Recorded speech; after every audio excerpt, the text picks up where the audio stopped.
Hi friends, this is ZBrush Academy. As a second lesson, I'm going to teach you about how to start sculpting with ZBrush.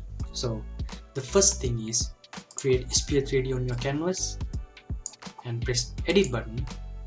You can press T as a shortcut key, and the other thing is press make polymesh 3D button. Now you can start sculpting. As a tip of the day, I'm going to teach you how to activate the symmetry mode. When you start sculpting, press X key.